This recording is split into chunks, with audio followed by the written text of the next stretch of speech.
안녕하세요. 당신의 리즈 시절을 돌려드리는 마이리즈 스토리입니다. 산부인과 하면은 제일 먼저 떠오르는 질병이 뭐죠? 질염. 제일 많은 분들이 찾는 게 사실은 질염이에요. 왜 중요한지를 좀 설명을 좀 드릴까 하고 왜 질염이 안 낫는지에 대해서 설명을 한번 해드릴게요.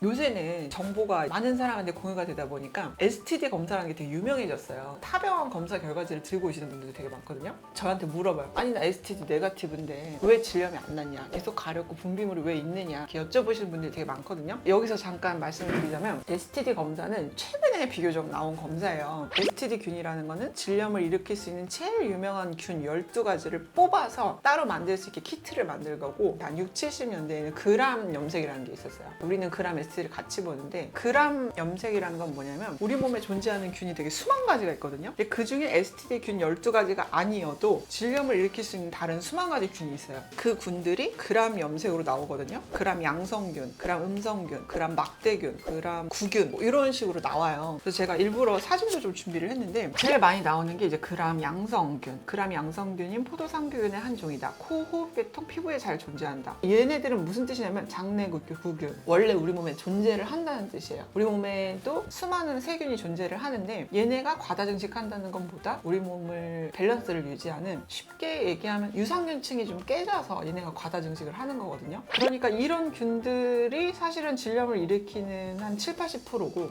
STD는 제일 유명한 12가지지만 사실 퍼센테이지가 그렇게 크진 않죠. 하지만 센 균들을 잡아내니까 그 검사는 꼭 필요한 거고 STD가 네거티브라고 균이 없는 게 아니에요. 얘네가 질강 속에 있다. 그러면 반드시 항생제 치료를 좀 해줘야 되고 눈으로 직접 보는 것보다 사실 중요한 염증 상태를 알 수 있는 방법은 없어요. 그래서 내진을 거절하시는 분들도 많은데 저는 꼭 설득을 해서 염증 상태를 눈으로 봐야지만 추가 항생제 처방이나 약을 제대로 처방할 수 있습니다. 이렇게 설명을 드리고 보통 내진을 꼭 하죠. 그러면 좀 특이한 게 나오시는 분들은 똑같은 패턴이 계속 나와요. 그 균이 뭔가 이렇게 과다 증식하는 이유가 있는 거겠죠. 비데를 사용하시는 분은 대장균이나 물에 사는 균들이 나오는 경우가 많고 그걸 잡아주는 게 좀 중요하다고 생각을 합니다.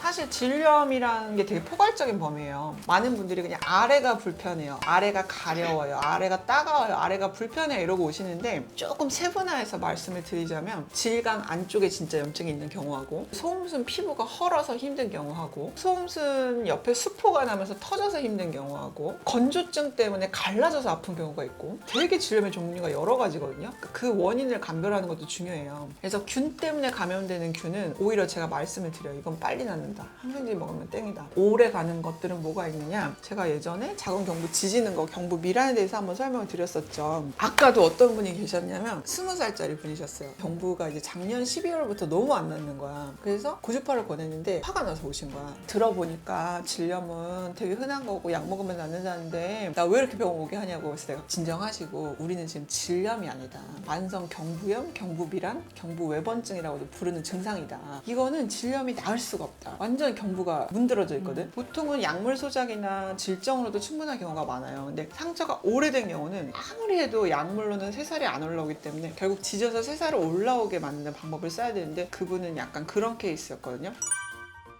나 이런 적이 없는데 질염이 너무 심해졌어요. 이런 분들도 많거든요. 그럼 물어봐요. 최근에 혹시 항생제를 많이 드시거나 감기 걸리신 적이 있냐? 그러면은 있어요 하면서 이제 보여주거든요. 특정 항생제를 오래 드시면 생기는 종류의 질염이 또 있어요. 그러면은 그 항생제 언제까지 드셔야 되냐 물어보고 그 항생제를 드셔야 되는 기간 동안 일단 질정 치료를 하고 그 항생제가 끝나면은 제균 치료를 합니다. 일단은 질염이라는 게 굉장히 포괄적인 범위고 질염은 병에 따른 증상이지 이게 사실 통칭 질병명이 아니에요. 경부염이 깔려 있을 수도 있고 건조증이 깔려 있을 수도 있고 헤르페스 바이러스 같은 게 침투했을 수도 있고 뭐 여러 가지가 있습니다. 그리고 정말 아토피가 심한 분들도 있고요. 외음부에. 그리고 학생들 엄청 질염 많이 생기거든요. 앉아서 공부하는 학생들 땀이 많이 차니까. 근데 그럴 때 이제 그람이랑 STD 검사를 하면 가끔씩 여쭤보는 분들이 계세요. 성병 검사를 하는데 왜 했죠? 이러는데 그 STD 균 중에는 진짜 성관계 때문에 핑퐁이 되는 균들도 있지만 칸디다나 가드넬라처럼 그냥 질 안에 원래 사는 애들인데 질염을 일으키는 요주의 균이어서 거기 들어가 있는 항목도 있어요. 그걸 뭉뚱그려서 STD 검사라고 하니까 많은 분들이 오해를 하시는데 그냥 질염 검사입니다. 그리고 그거보다 조금 더 포괄적인 게 그람 염색법이고요. 그람이랑 STD는 같이 하시는 게 좋고 STD가 네거티브라도 그람이 뭔가 양성이면 치료를 하시는 게 좋으세요.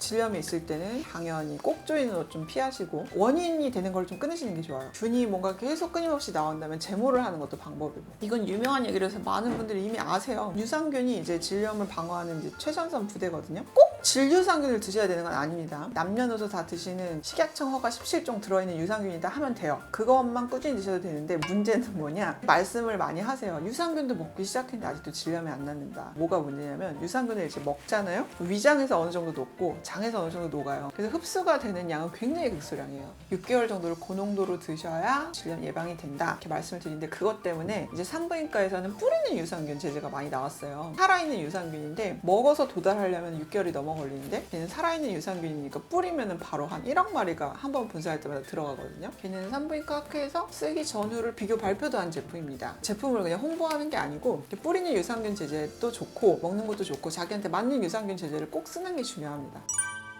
완전, 그리고 질염 없다가 생리 끝나니까 가려워요. 호르몬의 분비가 이렇게 사이클을 타거든요. 배란기 전후랑 생리 전후에 원래 질염이 잘 생겨요. 그래서 제가 약간 요령을 알려드리면, 생리 전후랑 배란기 전후에 질정을 많이 드릴 테니까 좀 쓰세요 하면 이제 약을 먹을 정도까지 발전을 안 합니다. 그리고 생리량이 많은 분들은, 피부가 약한 분들은 생리대 발진도 꽤 많거든요. 그런 분들은 피부가 너무 헐어 있으면 탐폰을 쓰시라고 말씀드립니다. 질정 넣고 탐폰 넣고.